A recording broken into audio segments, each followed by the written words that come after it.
In every neighborhood, on every street in North America, there is that one person who just doesn't fit in with the rest. Sometimes they are an elusive recluse that rarely ventures much further than the mailbox. Sometimes they are a grumpy senior citizen who seems to hate all things fun. On my street, that person is Mr. Thomas. He is an elderly man who is always found either in his home or sitting on his back porch. He detests people even stepping a foot on his property and has been known to threaten civil action against those antagonize him. If you ever had the police show up on a noise complaint, you can bet Mr. Thomas made that call. If your ball or frisbee went over his fence, then you might as well kiss it goodbye because you were never going to get it back. This caused all the children of our street to fear and despise him.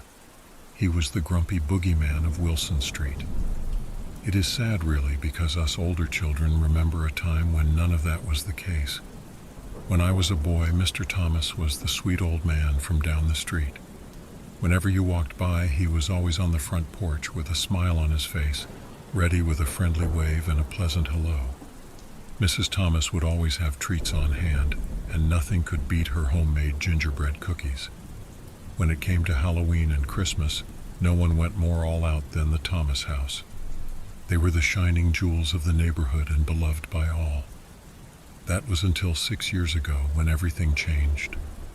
It was a pleasant 4th of July evening and everyone was coming back from the fireworks. We could hear a series of loud cries coming from the Thomas house.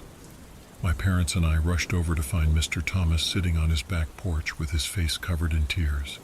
My parents asked what was wrong multiple times and he just kept repeating the words, "She's gone." It didn't take them long to know who he was talking about, and they rushed in expecting to find Mrs. Thomas on the floor, having suffered a heart attack or stroke. However, multiple searches of the house turned up empty. They asked him again and again where she was, only to get the same answer of gone. The police came and took over questioning from there. However, they received no better answers than my parents had. After days of questioning and investigation, the police were forced to let him go, having no evidence of foul play. The neighborhood was abustle with rumors and theories about what happened to Mrs. Thomas. The most rational one was that their marriage had been struggling for years, until finally she snapped and abandoned him. The other theory that became popular among the children was that he had murdered his wife and buried her body in the woods behind their house. I didn't know what theory to believe. All I cared about was that the pleasant couple from down the street was truly gone forever. My parents said it was just grieving, but Mr. Thomas was never the same after that night. He became a hermit overnight, not wanting to be seen by the public. His favorite chair on the porch became forever vacant, and his garden withered from neglect. When October came, you would not find so much as a rubber bat as a decoration on his door. The Thomas Christmas party that was once treasured tradition was now little more than a memory. It would seem that Mr. Thomas's love of holidays had vanished with his wife. However, the holiday he hated the most was, of course, the 4th of July. If he even heard so much as a firecracker, he would send a call to the police station. For several years, he sent out a petition to ban all fireworks displays in town. Those petitions never saw more than his solitary signature lining its pages. Eventually, he just stopped trying altogether. That was when the wind chimes started. Overnight, he seemed to become an avid collector of every wind chime on the market. At first, it seemed promising that perhaps picking up a hobby was the old Mr. Thomas coming back. This was, however, not the case, as his smile never returned. He placed wind chimes on every one of his doors and windows. Some people thought this was his way of getting revenge for the fireworks, as when the wind blew, even a big banger seemed quiet compared to the clangs coming from his home. A few people debated on making a petition of their own, but in the end no one had the heart to do it. Whether from fear or pity, everyone wanted to leave the old man alone. All that changed this 4th of July. My parents found a movie in my room with X's as the rating instead of PG-13, and as such I was forbidden to attend the fireworks display. I sat in my room blankly staring at the television when the strangest thought went through my brain. This must be how Mr. Thomas feels all the time. I grew sad remembering the man who once was. Today would be the hardest and loneliest day of the year for the old man. I could just picture him sitting all alone in his empty living room, and I felt a great sense of pity for him. Then an idea that would make my younger peers faint entered my mind. I wanted to go and try to comfort him. My parents barred me from attending the show, but that didn't mean I had to remain in the house. I simply shrugged, then made up my mind to go and at least try to visit him. The streets were unnervingly dark and quiet. With everyone down at the park, the neighborhood felt more like a ghost town. The thought sent a strange chill down my back, and I quickened my pace. Mr. Thomas's house was the only one on the street with any lights on, and I knew he was home, as if I had any doubt to begin with. I walked slowly up his driveway and knocked gently on his door. I thought he might storm out with a scowl on his face and a shotgun in his hand. However, something even stranger happened. The door slowly swung open at my gentle knock. The idea of his door being unlocked was surprising enough, but to be left open was a complete anomaly. "Mr. Thomas?" I asked while poking my head through the door. This was the first time I had entered their house since Mrs. Thomas's birthday party over 6 years ago, and at first glance it seemed like it hadn't changed a bit. Their fall coats still hung waiting for their chance to be used again, and one never would. The house was completely quiet, and I considered leaving, but with the door left open, I became worried about Mr. Thomas's safety. I tiptoed through his foyer. "Mr. Thomas, are you here? It's Jimmy from down the street. I was just checking to see if you were okay." I called out into the silence of the room. No sound met my call. I stepped into the living room and was almost unnerved by what I saw. I was completely surrounded by images of Mrs. Thomas. Every inch of mantel and table space was covered with framed pictures of her smiling face. I felt sadness well up in me, for it had been years since I had seen her, and I had almost forgotten how radiant her smile was. I was then filled with a different feeling altogether: confusion. This wasn't the living room of a man who murdered his wife, nor one that was abandoned by her.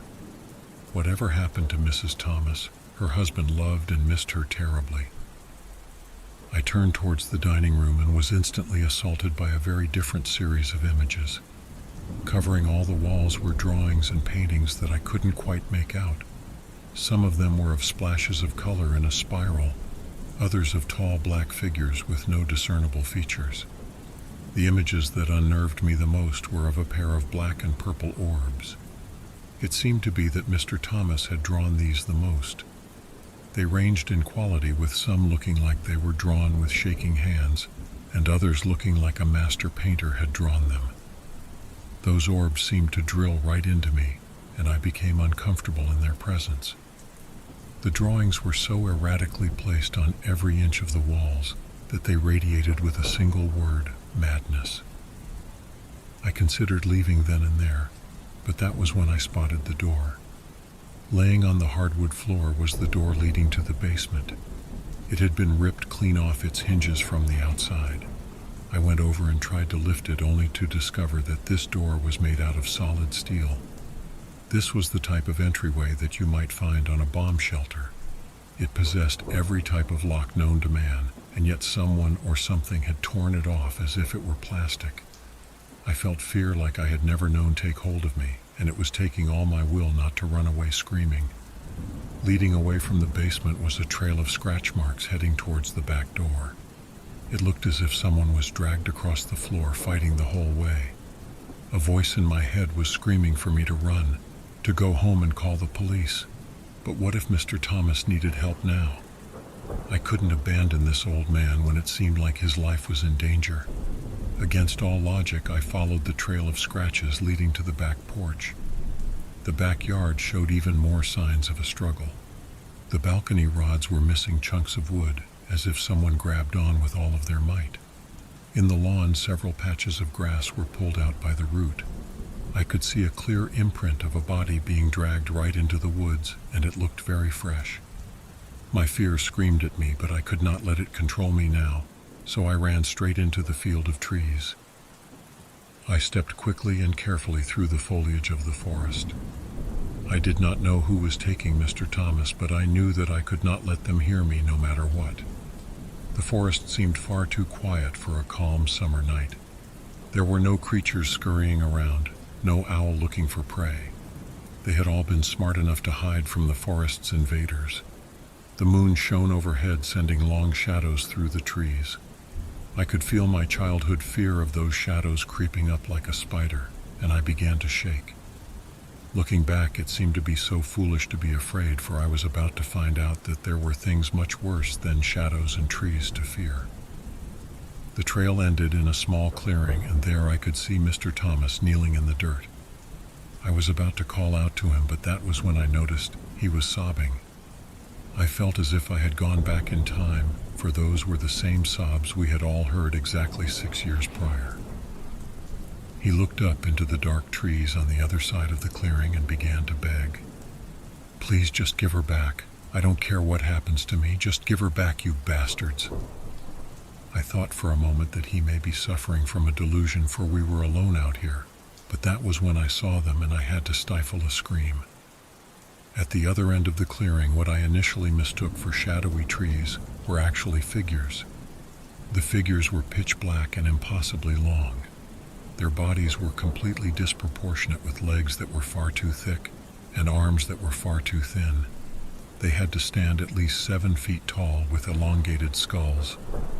As my eye adjusted to the darkness, I could see no mouth nor nose on their face.